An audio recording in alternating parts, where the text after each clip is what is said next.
Assalamu alaikum. Welcome to Millennium TV Around the World News. This is Fahmida Islam with you.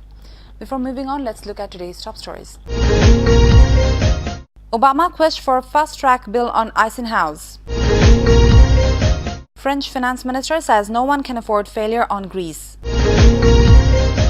Merkel faces growing dissent in own party ranks over aid. China reaffirms 2030 climate commitments.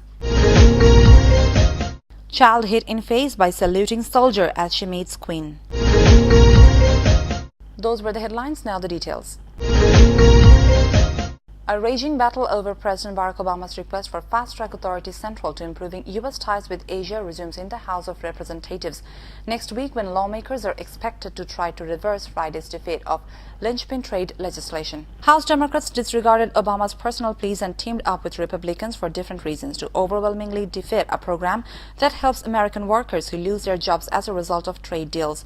Supporters were heartened, however, when the House narrowly approved a separate measure to give Obama fast-track authority to negotiate the Trans-Pacific Partnership (TPP) trade deal. But the legislation is stuck in the House because of the defeat Obama and House Speaker John Boehner suffered on the first vote. Both measures are included in one bill and both need to be approved before the legislation can clear the House. A House Republican aide told reporters Republican leaders hope to stage a vote again Tuesday to pass the worker aid portion of the bill. That would allow the entire bill to be signed into law by Obama, but its chances were unclear.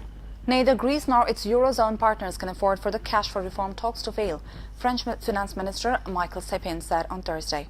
Talks are now on the right track after a late-night meeting on Wednesday between the leaders of Greece, France and Germany. Sepin told reporters, saying that discussions were needed both at a technical and political level. Time is pressing. Time is really pressing. A deal is absolutely necessary, he said. No one can afford to fail. But ladies and gentlemen, for every irresponsible borrower, and by golly, Greece was an irresponsible borrower, there corresponds an irresponsible lender. German Chancellor Angela Merkel is facing growing opposition among her ruling conservatives to granting Greece any further bailout funds, increasing pressure on her to drive a hard bargain with Athens. German lawmakers are highly unlikely to veto any extension of bailout funds to Greece, thanks to support for the aid from the Social Democrats, who rule in a grand coalition with Merkel's conservatives, and from the opposition Greens. But Athens' unwillingness to accept further economic reforms is turning a growing minority of Merkel's own conservatives against the prospect of unlocking a final tranche of Greece's second bailout or agreeing to a third aid program. The Chancellor said on Wednesday she and French President François Hollande were ready to talk to Tsipras in Brussels if the Greek Prime Minister wished to, and their message would be that talks with international creditors, the IMF, European Commission and ECB, must continue. The goal is we want to keep Greece in the Eurozone, she said. Where there is a will, there is a way. China's Premier Li Keqiang reaffirmed the government's commitment to achieve peak carbon emissions by around 2030, the State Council said in a statement issued late on Friday. The statement contained no new commitments ahead of crucial climate talks scheduled to take place in Paris at the end of the year. Li, at a meeting of the State Council's National Leading Group on Climate Change, also said it would impose a tough limit on the expansion of heavily polluting and energy-intensive industries. China's coal consumption decreased for the first time in years in 2014, leading some to speculate that its carbon emissions could peak sooner than many had expected. As the country's energy-intensive heavy industrial sector has suffered over the past 2 years, electricity production responsible for the bulk of coal consumption in China has also lagged. Electricity output growth in May was flat on the year, and after declining outright in the first quarter, China has also been engaged in a strong push to raise the percentage of non-fossil fuel energy sources in its overall energy supply mix. Nonetheless, the Friday statement contained no explicit pledge to cap coal consumption. This 6-year-old girl will never forget the moment she met the Queen in Cardiff. Her Majesty was presented with a posy by Maisie as part of a regimental tradition. But after Maisie handed over the flowers, a saluting soldier accidentally hit her in the face. The accident happened as the Queen honored the Royal Welsh with new colours during a ceremony at the Millennium Stadium. Maisie's father, Regimental Sergeant Major Martin Gregory, said his daughter has since seen the funny side. He said, "She was a little bit upset, but I let her wear my hat and carry my sword. She was soon cheerful and she is running around now."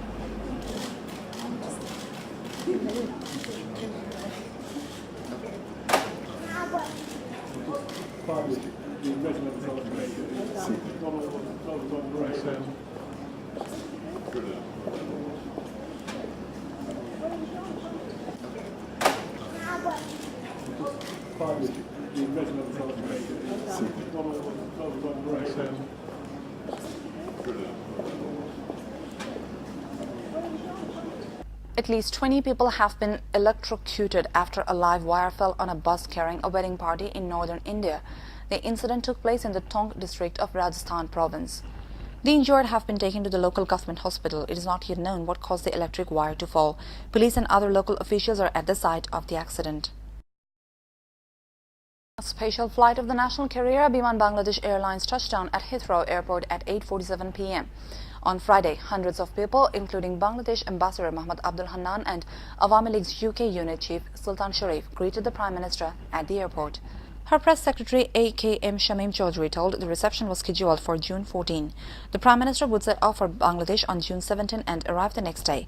This is her first visit to London after her niece Tulip Siddiq, daughter of Sheikh Rehana, was elected a British MP on May 8. In an immediate reaction, the granddaughter of Bangladesh's independence architect Bangabandhu Sheikh Mujibur Rahman had attributed her success to her political mentor Sheikh Hasina. Tulip Siddiq's elder brother Ridwan Mujib Siddiq and his family are also accompanying the Prime Minister. গ্রামের কাছে তার ইউনিয়নের digital সেন্টারে গিয়ে সেখানে বসে সব সেবা সব বেশিরভাগ সরকারি সেবা সে সেখান থেকেই পেতে পারে। যখনই লন্ডনে আসি আপনাদের সামনে কথা বলি,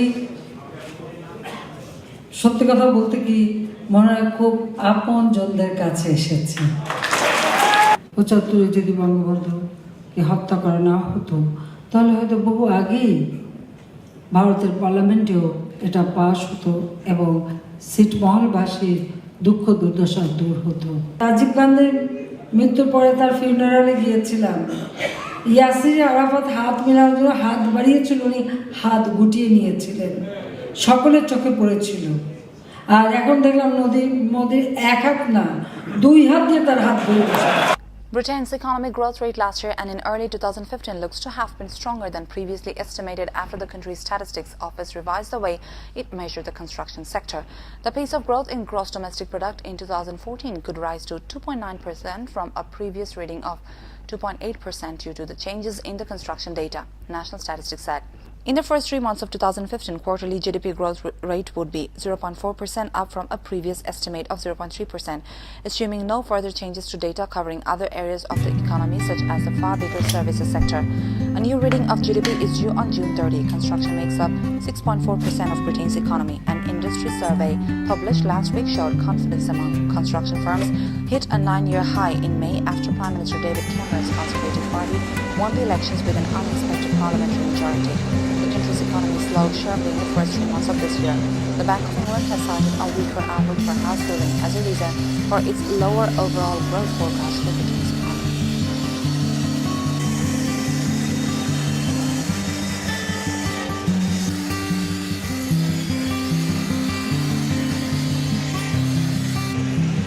Nuclear talks between Iran and 6 world powers have virtually stalled, and a deadline for a final deal may have to be postponed again, Russian news agency TASS quoted a diplomatic source as saying on Friday. Iran and the powers of the United States, Russia, China, France, Britain and Germany are trying to reach a settlement by June 30 under which Iran would curb its nuclear program in exchange for relief from economic sanctions.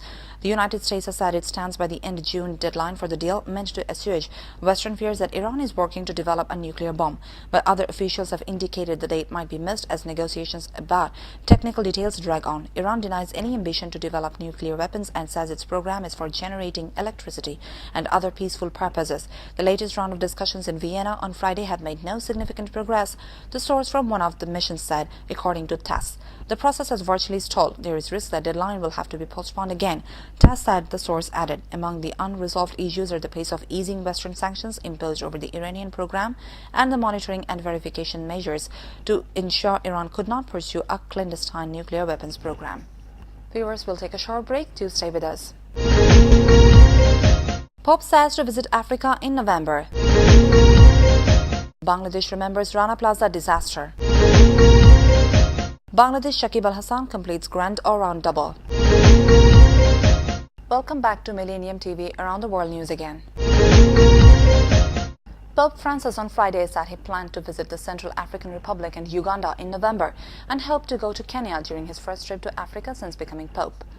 Speaking to a gathering of priests from around the world, the pontiff said he wanted to add Kenya to his African visit, but it is still uncertain because there are organizational problems. The Pope did not elaborate on the difficulties of visiting Kenya, but it has been a target for attacks by Islamist militants Al-Shabaab, who are based in Somalia. Francis, who became Pope in 2013, has already announced trips this year to Ecuador, Bolivia and Paraguay from July 6 to 13, and to Cuba and the United States in September. Shots have been fired at the police headquarters in Dallas, Texas, police say, and a man has fled in what was described as an armored van. Dozens of police cars gave chase and the man is now involved in a standoff in a car park, officials said. There has been an exchange of gunfire in the car park, they added. A bag left outside the police station was later confirmed to contain explosives, including pipe bombs, police said. The motive for the shooting is not yet clear. The Dallas police say no police officers have been injured.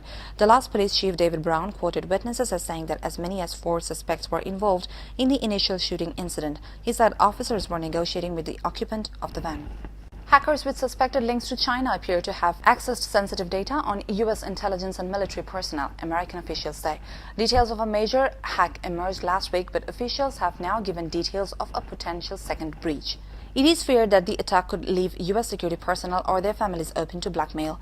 The agency involved, the Office of Personnel Management, OPM, is yet to comment on the reporters. The attackers have targeted the forms submitted by intelligence and military personnel for security clearances. The document includes personal information, everything from eye color to financial history to past substance abuse, as well as contact details for the individual's friends and relatives. The computer networks of the federal government is a daunting challenge. And it does require the federal government to be nimble, something that's difficult when you're talking about an organization that's this large. President Tayyip Erdogan's statesman-like appeals for Turkey's rival parties to leave egos aside and form a new government may suggest the combative leader has turned over a new leaf. But even those close to him wonder how long it will last. A masterful tactician who has built a career on playing the political underdog, Erdogan is in a tight corner after the AK party he has founded lost its parliamentary majority on Sunday, thwarting for now his ambition of accumulating greater powers. Senior AKP officials from Prime Minister Ahmet Davutoglu have insisted that the party will exhaust efforts to find a junior coalition partner before a new election is considered. But in private, many view a snap poll as Erdogan's best hope of seeing the party he founded claw back its majority. Erdogan is giving soft messages now and will for a while longer, but we will see whether it continues, one senior AKP official involved in party strategy told Reuters, asking not to be identified after Davutoglu urged officials not to discuss coalition options with the media. Erdogan wants people to see that the option of a coalition won't work.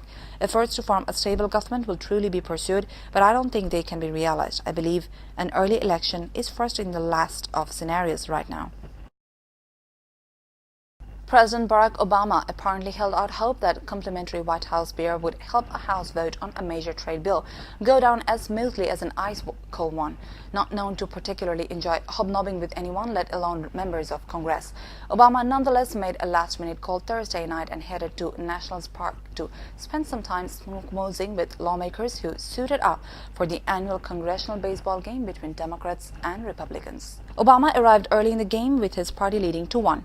He chatted up Democrats, including House Minority Leader Nancy Pelosi, before greeting the Republican players. Pelosi and other members of the House Democratic leadership were not in uniform. Fans in the stands behind the Democratic dugout chanted, 4 more years, 4 more years, while spectators seated on the Republican side chanted, TPA, TPA, a reference to the trade promotion authority that Obama is seeking from Congress. Among the lawmakers wearing baseball uniforms were Republican presidential candidate and Sen, Rand Paul of Kentucky and Republican Sen, Jeff Flake of Arizona. Obama wore slacks and a dress shirt and brought 24 bottles of White House brewed beer for the winning team. The congressional baseball game was established in 1909 and over the years has evolved into a fundraiser benefiting several District of Columbia charities. In April 2013, the Rana Plaza building in Bangladesh's capital city collapsed, killing 1,100 garment workers. More than 2,500 were injured. As survivors struggle in the aftermath of the disaster, the Victims' Compensation Fund finally reached its $30 million target last week. Rihanna Akhtar was working on the 7th floor of the Rana Plaza when she felt a strange sensation, like being in an elevator.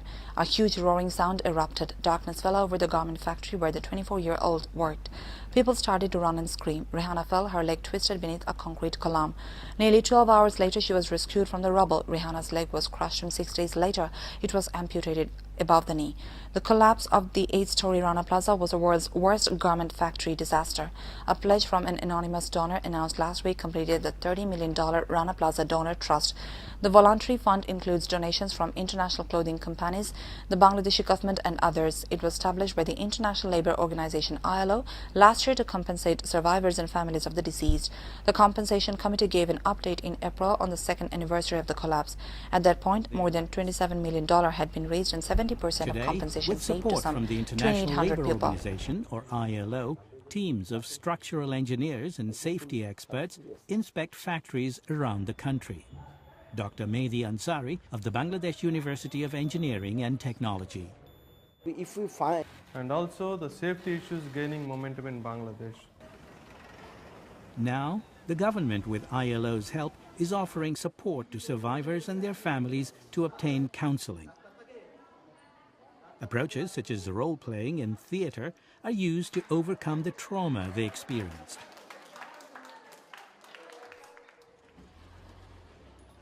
For now, Khalida is leaving the trauma behind and moving on with her life. Trained in dressmaking through an ILO initiative, she is thinking of going into business for herself. আমি যে দোকান করব আমার সাহস আছে এবং আমার অভিজ্ঞতা আছে আমি পারবো আমার মনোবল আছে With new safety procedures, inspections, and awareness of workers' rights in place, Bangladesh hopes that incidents such as the Rana Plaza tragedy will never be repeated. 4 tourists who posed naked on a mountain in Malaysia have been given jail terms and fined. Briton Eleanor Hawkins, Canadians Lindsay and Daniel Peterson, and Dutchman Dylan Snell admitted causing a public disturbance. The group was blamed for a magnitude 5.9 earthquake after stripping on Mount Kinabalu, which is considered sacred. They were jailed for 3 days, but their sentences were backdated to reflect time already served. A judge at Kota Kinabalu Magistrates Court said the four had shown remorse, had ordered the jail terms to run from 9th June, meaning the group is free to leave. He also fined each defendant 5,000 Malaysian ringgit. The tourists were escorted to the courthouse by masked men and then mobbed by members of the press. Hawkins' lawyer Rooney Cham said the 23-year-old from Draycote in Derbyshire will be freed from police custody later on Friday, and her release documentation was being arranged. She would then fly home to the UK on Saturday. Eleanor knows what she did was wrong and disrespectful, and she is deeply sorry for any offence she has caused to the Malaysian people. A former reality TV star will become a princess when she marries Sweden's Prince Carl Philip in a lavish ceremony in Stockholm. Sofia Hellqvist, 30, also worked as a topless model and a yoga instructor before helping to set up a charity. Her fiancé, 36-year-old Carl Philip, is third in line to the Swedish throne. Thousands of well-wishers are expected to line the streets for the event, despite polls suggesting the Swedish royal family's popularity is waning. The pair reportedly first met at a restaurant in 2010, with news of their relationship being revealed soon after. Jag, Carl Philip Edmund Bertil. Tar dig Sofia Kristina Hellqvist. Tar dig Sofia Kristina Hellqvist. Nu till min hustru. Nu till min hustru. Att dela glädje och sorg med dig. Att dela glädje och sorg med dig. Och vara dig trogen.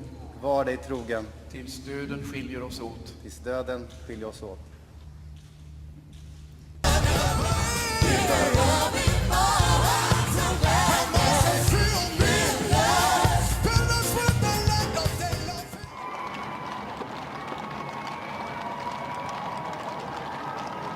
Six Yemenis held for more than a decade at the U.S. military prison at Guantanamo Bay have been flown to Oman for resettlement, the Pentagon said on Saturday, the latest step in President Barack Obama's slow push to close the facility. The release came a week after Defense Secretary Ash Carter said he was working with the White House on a proposal for Congress on shutting the internationally condemned jail at the U.S. naval base in Cuba, where most prisoners have been held without charges or trial. Though Obama continues to face obstacles from lawmakers to his long-time goal of emptying the prison, the latest transfer, this year's largest, whittles Guantanamo's inmate population to 116, less than half the number when he took office in 2009. No further large transfers are imminent, said a senior U.S. official, though efforts continue to repatriate prisoners or settle them elsewhere. The 6 men sent to Oman, a sultanate bordering Yemen at the tip of the Arabian Peninsula, were identified as low-risk detainees cleared years ago for transfer. The 69 Yemenis still held at Guantanamo Bay make up more than half of the remaining detainees, but Washington has ruled out sending them home because of the chaotic security situation. Iran-backed Houthi rebels have seized large parts of Yemen, including the capital Sana'a, and a Saudi-led coalition is trying to restore Yemen's exiled president to power. The only other option has been to find third countries to accept the Yemenis. The last transfer was in January, when the United States sent 4 Yemenis to Oman and 1 to Estonia. Prime Minister David Cameron will meet Italian Prime Minister Matteo Renzi next week to discuss his plan to renegotiate Britain's relationship with the European Union ahead of a membership referendum. Cameron, elected for a second term last month, is due to set out his reform plans in more detail at a summit of EU leaders in Brussels at the end of the month and has said he hopes to hold preliminary talks with each of them before that. Cameron has promised to negotiate a new settlement with Brussels and hold a referendum on Britain's membership of the EU by the end of 2017. After talks with the leaders of Spain, Finland, Romania and Belgium on Thursday, he has now met with about half of them. As well as Italy, Cameron is due to visit Luxembourg next week. The reception so far has been mixed. Earlier this month, German Chancellor Angela Merkel pledged to work to clinch a deal that would keep Britain in the EU. But Friday's British newspapers were full of tales to rebuff from the latest talks. Cameron has said he believes changes to EU treaties will be needed to achieve some of the reforms he is seeking, such as restricting EU migrants' access to British welfare benefits. British media reported that Spanish Prime Minister Mariano Rajoy and Finnish Prime Minister Juha Sipilä told Cameron that they were opposed to treaty change, while Belgian Prime Minister Charles Michel and Romanian President Klaus Iohannis said they would seek a solution to Britain's concerns, but they did not want discriminatory measures on welfare. Welsh rugby great Gareth Edwards, ex-William director Patrick Hare and Gary Verratti, who brought the Tour de France to Yorkshire, have been knighted in the Queen's birthday honours. England cricketer James Anderson and ex-Chelsea and England footballer Frank Lampard have both become OBEs. Boxing champion Carl Froch is made an MBE, as are distance runner Joe Pavey and England footballer Stacey Stoney. Wheelchair tennis player Jordana Wiley is also appointed an MBE.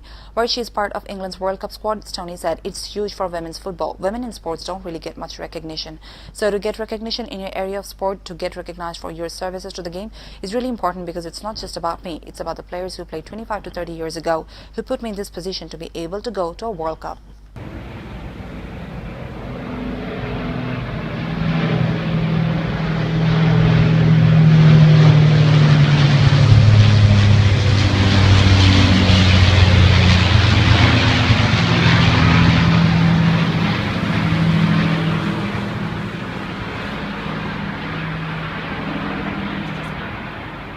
A paramilitary soldier has been killed in a clash with airport workers at Kozhikode Airport in India's Kerala state, causing disruption to travel. The incident on Wednesday night took place when an airport worker allegedly snatched the soldier's gun after an altercation and shot at him. The airport workers blocked the runway with vehicles after the clash, leading to flights being diverted. India's airports are mainly guarded by paramilitary soldiers.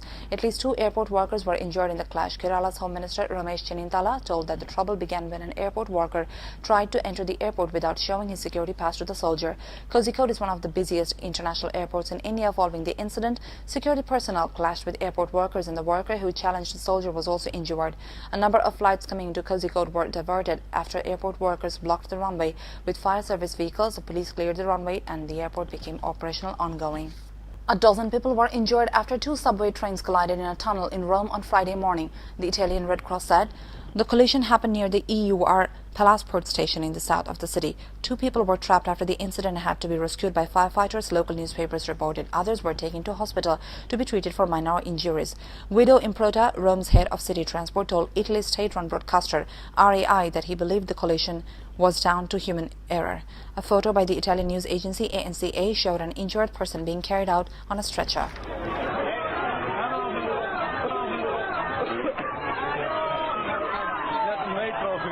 Ireland risks breaking, is under considerable risk of breaking European Union imposed fiscal rules next year under budgetary plans that endanger a return to ill-fated policies of the past, the country's independent fiscal watchdog said on Thursday. Finance Minister Michael Noonan said in April he would have 1.5 billion euros extra in October's budget for 2016 to cut tax rates and spend more while still adhering to the rules that require Ireland to balance its budget by 2018. Ireland's Fiscal Advisory Council said this would mean Ireland would not meet the required 0.6% improvement in its structural benefit next year, referring to the measure which strips out the effects of the economic cycle. Would be a matter for the Scottish and UK parliaments. If such deliberations ever were to happen, they would need to consider carefully what the economics of currency unions suggest are the necessary foundations for a durable union, particularly given the clear risks if these foundations are not put in place. Bangladesh and India have signed a historic agreement to simplify their border by exchanging more than 150 enclaves of land. India's Prime Minister Narendra Modi ratified the deal with his counterpart Sheikh Hasina in Dhaka. Thousands of Bangladeshis inhabit more than 50 enclaves in India, while Indians live in around 100 areas within Bangladesh. The countries will now swap territories and residents can choose where to live. We have resolved a question that has lingered since independence. Our two nations now have a settled boundary. Mr. Modi said at a press conference, "We are not just neighbors, but nations bound by the threads of history, religion, culture, language and kinship, as well as a passion for cricket." Bangladesh Foreign Minister Abul Hassan Mahmood Ali described the agreement as a historic milestone in the relationship between the two neighboring countries. Bangladesh Shakib Al Hassan completed the grand double of 2,000 runs and 100 wickets on home soil during his brief innings of 9 on Sunday, the fifth and final day of Fatullah Test against India. He became only the seventh all-rounder in the world to score 2,000 runs and take 100 wickets in a particular country. Interestingly, Shakib achieved both the milestones in the Fatullah Test. His wicket of Shikhar Dhawan on day 3 was his 100th scalp in Bangladesh, and on Sunday he completed 2,000 runs. What has been his contribution to Bangladesh cricket can be gauged from the fact that no other batsman has scored 2,000 runs for Bangladesh in Bangladesh, and no other bowler has taken 100 wickets for Bangladesh in Bangladesh. Viewers, let's have a look at Millennium Around the World News Recap. Obama attends congressional baseball game before trade vote. Queen's birthday honors, Gareth Edwards receives knighthood. And Bangladesh Shakib Al Hassan completes grand all-round double. You're up to date with our headlines so far here on Millennium TV, and don't forget to log into www.millenniumtv.net. Thank you for staying with us. Allah Hafiz.